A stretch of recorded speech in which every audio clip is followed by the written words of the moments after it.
हरे कृष्ण। ओम अज्ञानतिमिरान्धस्य ज्ञानञ्जनशलाकया चक्षुरुन्मीलितं येन तस्मै श्रीगुरवे नमः।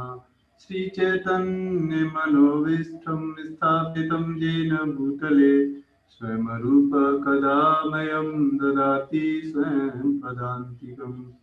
वन्देऽहं श्रीगुरो श्रीयुतापदकमलं श्रीगुरुं वैष्णवांश्च श्रीरूपं साग्रजातं सहिगणरघुनाथवितं तं सजीवं साद्वैतं सावधूतं परिजनसहितं कृष्णचैतन्यदेवं श्रीराधा कृष्णपादान् सहिगणललिता श्रीविशाखान्वितांश्च।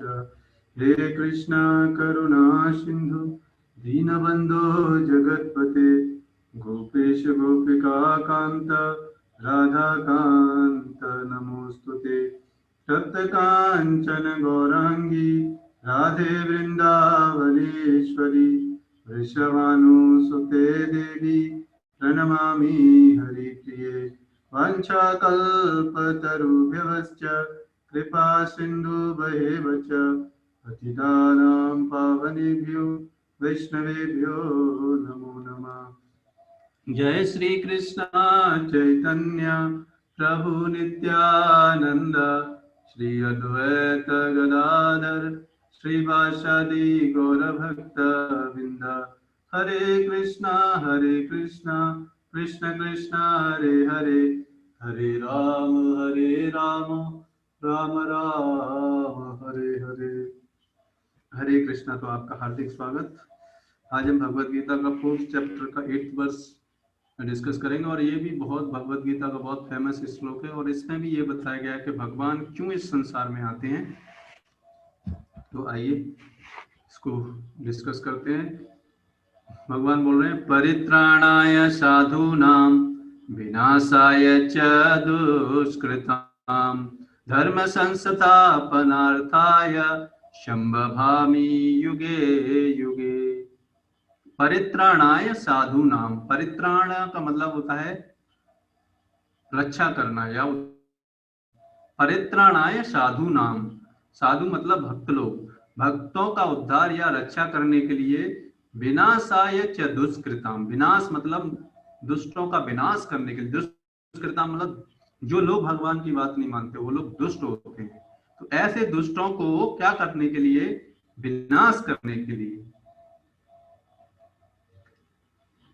धर्म संस्थापना अर्थाय, और जो लोग भगवान के बनाए गए नियमों का पालन उनको फिर दोबारा से रीएस्टेब्लिश करने के लिए, या फिर जो धर्म के जो सिद्धांत हैं वो लुप्त हो जाते हैं, लुप्त हो गए हैं, उनको फिर से एस्टेब्लिश करने के लिए संभवामि युगे युगे, युगे युगे मतलब हर युग में, सतयुग द्वापर त्रेता युग, हर युग में मैं प्रकट होता हूँ।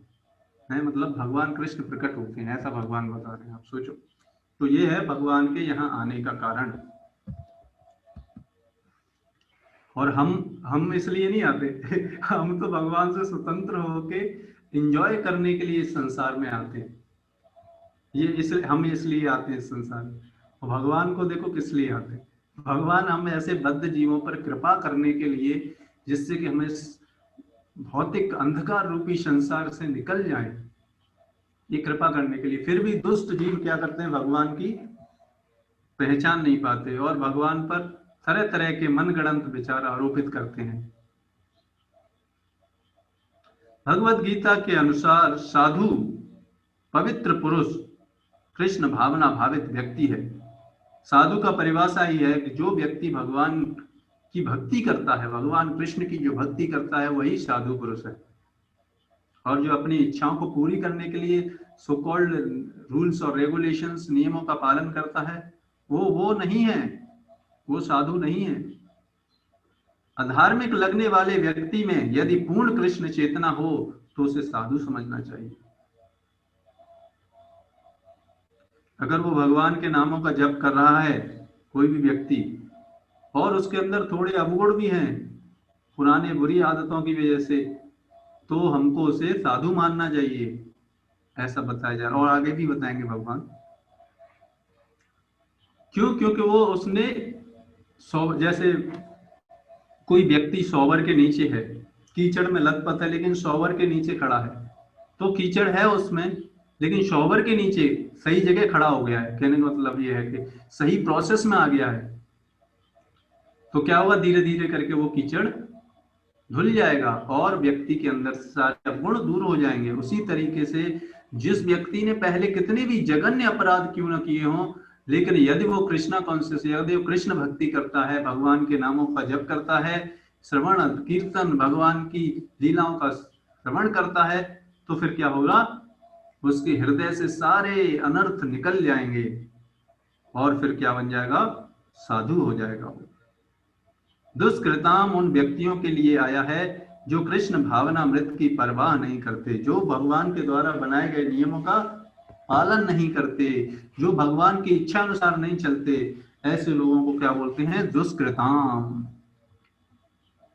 ऐसे दुष्कृताम या उपद्रवी, मूर्ख तथा अधम व्यक्ति कहलाते हैं। ऐसे व्यक्ति क्या बोले जाते हैं, दुष्ट व्यक्ति, मूर्ख, अधम कहलाते हैं।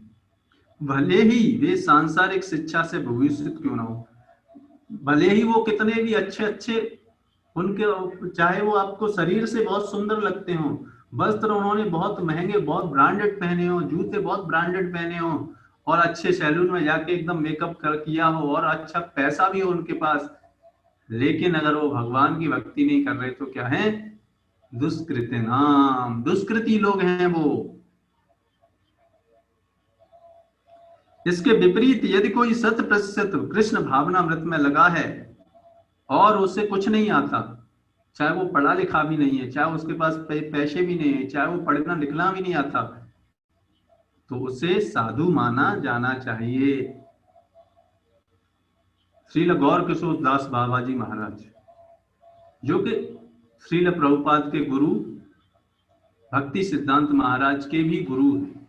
श्रील भक्ति सिद्धांत सरस्वती ठाकुर के गुरु बहुत विद्वान थे, उनको शास्त्रों का ज्ञान था, उनको बोला जाता था तो वॉकिंग एनसाइक्लोपीडिया, मतलब सारे शास्त्र उनको कंठस्थ थे, कहीं से भी कोई भी श्लोक बोल देते थे, ऐसे थे वो।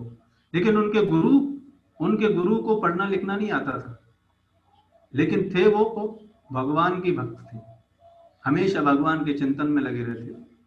और भक्ति सिद्धांत महाराज ने उनको, उनके पिता श्री भक्ति विनोद ठाकुर, जो कि उस समय अंग्रेजों के जमाने में डिस्ट्रिक्ट मजिस्ट्रेट बनना हाईएस्ट पोस्ट होती थी उस समय, तो उन्होंने बोला कि आप इन्हीं से दीक्षा करें। आप सोचो, तो मैटर क्या करता है कि वो भगवान के नामों का जप कर रहा है कि नहीं कर रहा।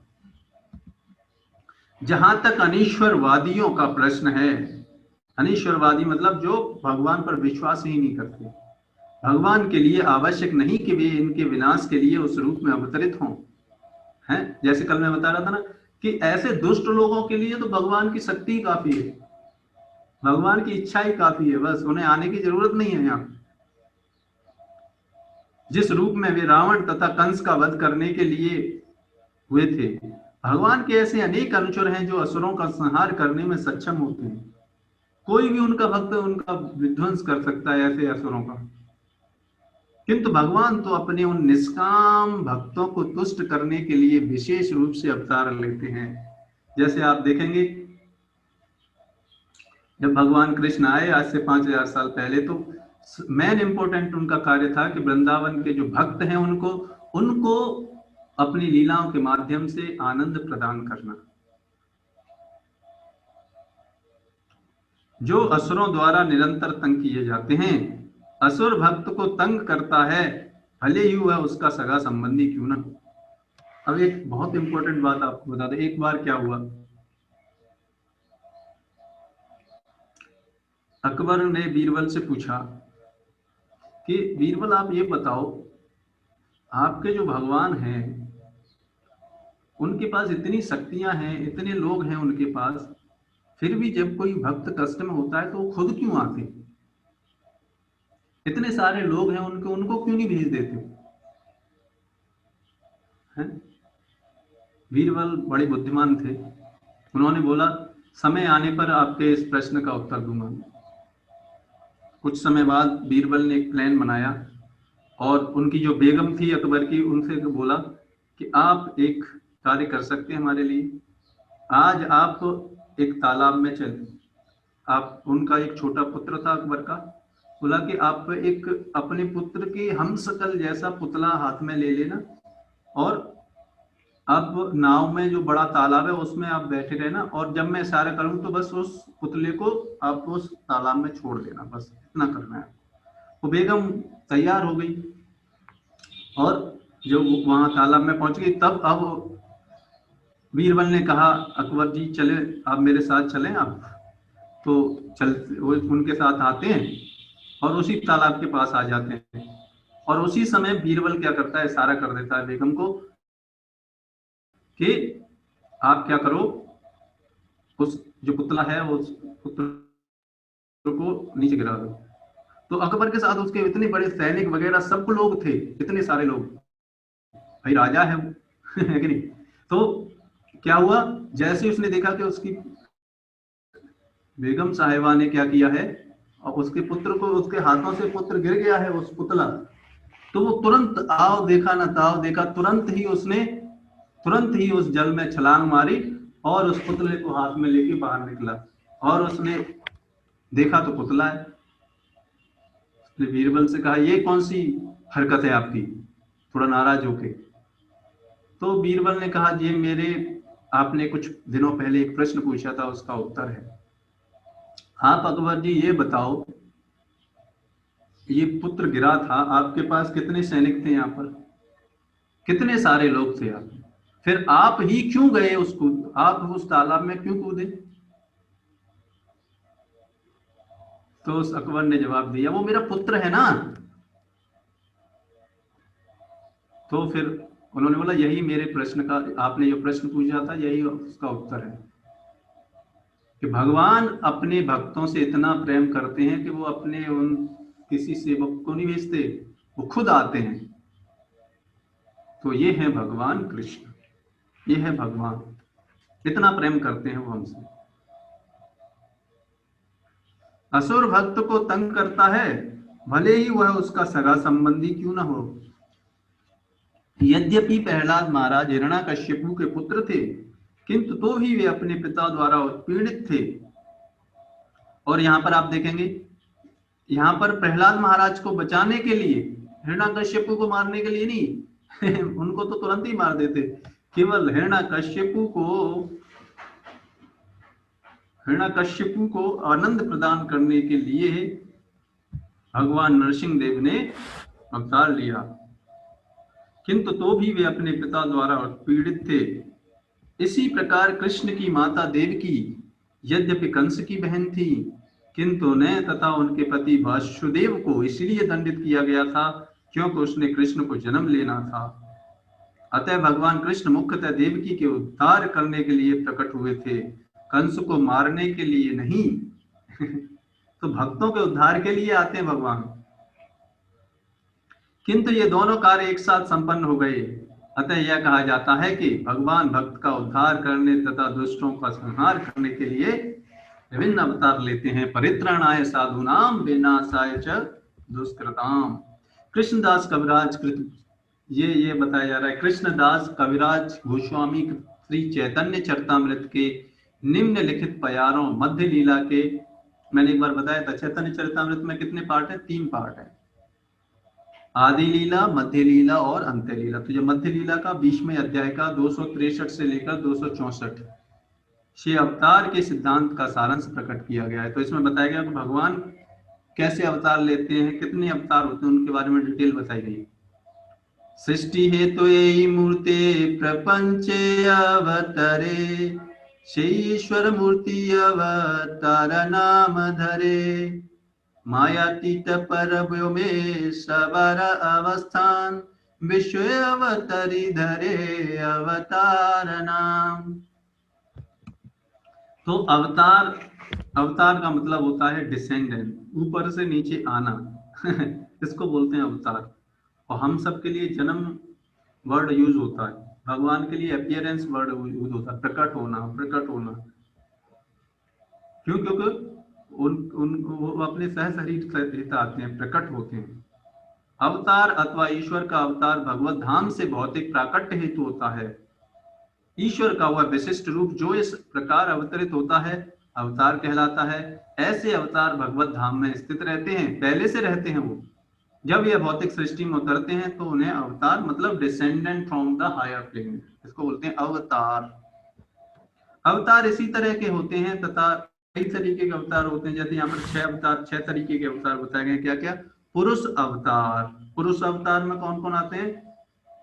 जो प्रथम पुरुष है, जैसे कारणोदकचाई विष्णु, क्षीरोदकचाई विष्णु, गर्भोदकचाई विष्णु, इनको बोलते हैं पुरुषावतार। गुणावतार किनको बोलते हैं? गुणावतार बोलते हैं विष्णु भगवान को, शिव को और ब्रह्मा जी को। ये गुणावतार है भगवान। जैसे भगवान विष्णु क्या है? सत्वगुण के, और रजोगुण के ब्रह्मा जी, तमोगुण के शिव जी, इनको गुणावतार बोलते हैं। लीला अवतार जो अपनी लीलाएं प्रकट करने आते हैं, जैसे भगवान रामचंद्र, भगवान कृष्ण। सत्यावेश अवतार, सत्यावेश अवतार उनको बोलते हैं जो कि भगवान अपनी शक्ति प्रदान कर देते हैं किसी जीव में। जैसे प्रतु महाराज के बारे में आप भागवतम में पढ़ेंगे, या फिर नारद मुनि के बारे में, व्यासदेव जी के बारे में। ये सब क्या है? सत्यावेश अवतार है। मनवंतर अवतार, एक मनवंतर में भगवान जो आते हैं उसको बोलते हैं मनवंतर अवतार। युगावतार जो हर युग में आते हैं उनको युगावतार बोलते हैं। इस तरीके से बहुत सारे अवतार हैं, लेकिन उन सारे अवतारों को इन 6 कैटेगरी में डिवाइड किया गया है। इस सबका इस ब्रह्मांड में क्रमानुसार अवतरण होता है। किंतु भगवान कृष्ण आदि भगवान हैं, समस्त अवतारों के उद्गम हैं। इसीलिए क्या बोला भागवतम में? एते चांस कला पुंसः कृष्णस्तु भगवान स्वयं। भगवान श्री कृष्ण शुद्ध भक्तों की चिंताओं को दूर करने के विशिष्ट प्रयोजन से अवतार लेते हैं, जो उन्हें उनकी मूल वृंदावन लीलाओं के रूप में देखने के उत्सुक रहते हैं। अतः कृष्ण अवतार का मूल उद्देश्य अपने निष्काम भक्तों को प्रसन्न करना है। अगर आपको भगवान कृष्ण का प्रेम रियल में आपको अगर जानना है तो चैतन्य चरितामृत पढ़ना पड़ेगा। उसमें बताया गया है कि कैसे प्रेम किया जाता है, क्या प्रेम है जिससे भगवान रिझ जाते हैं, और उनके शुद्ध भक्त उनसे कितना प्रेम करते हैं, और भगवान अपने भक्तों को कितना प्रेम करते हैं। लेकिन उससे पहले आपको ये भगवद गीता और भागवतम पढ़ना पड़ेगा। अतः कृष्ण अवतार का मूल उद्देश्य अपने निष्काम भक्तों को प्रसन्न करना है। भगवान का वचन है कि वे प्रत्येक युग में अवतरित होते रहते हैं। इससे सूचित होता है कि वे कलयुग में भी अवतार लेते हैं। और कलयुग में क्या बताया गया? कलयुग में अवतार भगवान चैतन्य महाप्रभु के बारे में बताया गया है। जैसा कि श्रीमद् भागवतम में कहा गया है, कलयुग के अवतार भगवान श्री चैतन्य महाप्रभु हैं, जिन्होंने संकीर्तन आंदोलन के द्वारा कृष्ण पूजा का प्रसार किया है, पूरे भारत में कृष्ण भावनामृत का विस्तार किया। उन्होंने यह भविष्यवाणी की कि संकीर्तन की यह संस्कृति सारे विश्व में नगर नगर तथा ग्राम ग्राम में फैलेगी। भारत भूमि ने मतलब नगर नगर और ग्राम ग्राम में क्या हो जाएगा? ये सर्वत्र प्रचार होइबे मोरो नाम। भगवान चैतन्य महाप्रभु ने ये भविष्यवाणी की, और उसको पूरा किसने किया? श्रील प्रभुपाद के माध्यम से पूरे संसार में। अब आप देखेंगे हर देश में, हर शहर में ये संकीर्तन मूवमेंट फैल रहा है। तो अगर हम इसके निमित्त बन जाएंगे तो हम भी इसमें है कि नहीं, हम भी भगवत धाम चले जाएंगे। बस इसमें क्षमा और दर भक्ति करते रहे। भगवान चैतन्य को गुप्त रूप में किंतु प्रकट रूप में नहीं, उपनिषद और महाभारत तथा भागवत जैसे शास्त्रों में गुह्य अंशों में वर्णित किया गया है। भगवान कृष्ण के भक्तगण भगवान चैतन्य के संकीर्तन आंदोलन द्वारा अत्यधिक आकर्षित रहते हैं। भगवान का यह अवतार दुष्टों को विनाश नहीं करता, अपितु अपनी अहेतुकी कृपा से उनका उद्धार करता है। तो ये लोगों को मारते नहीं भगवान चैतन्य महाप्रभु, ये उनके हृदय से दुष्ट प्रवृत्तियों को खत्म करते हैं। जैसे आप देखेंगे जगाई मदाई, परम करुणा बहु दुई जन निताई गोर चंद्र शव अवतारा शर शिरोमणि केवल आनंद कंद भजो भजो चैतन्य निताय सिद्धृण विश्वास करी। तो ऐसे चैतन्य महाप्रभु जो कि जगायो मधाई, जो इतने दुष्ट व्यक्ति थे, ऐसे व्यक्तियों को भी उन्होंने मारा नहीं, उनके हृदय से बुराइयों को निकाल दिया। और क्या किया फिर, ऐसे जगाई मधाई का उद्धार किया और फिर बहुत शुद्ध भक्त बन गए वो। ये ऐसे चैतन्य महाप्रभु का हमको भजन करना चाहिए, उनके पद चिन्हों पर चलते हुए इस हरे कृष्ण महामंत्र, इस संकीर्तन आंदोलन में शामिल हो जाना चाहिए। तो ये सेशन को हम यहीं पे विराम करते हैं। आप सभी भक्तों का बहुत बहुत धन्यवाद। कल फिर मिलेंगे सुबह 11 बजे, तब तक के लिए। और भी जानना चाहते हैं तो हमारा ग्रुप है जर्नी ऑफ सेल्फ डिस्कवरी, उस पर आप ज्वाइन कर सकते हैं और भी इस तरीके के सेशंस में आने के लिए, फिर और पर्सनल गाइडेंस के लिए, उसमें और ज़्यादा आप समझ सकते हैं इन सारी चीज़ों से, है ना। तो इस तरीके से हम इसको, आज के सेशन को हम यहीं पे विराम देते हैं।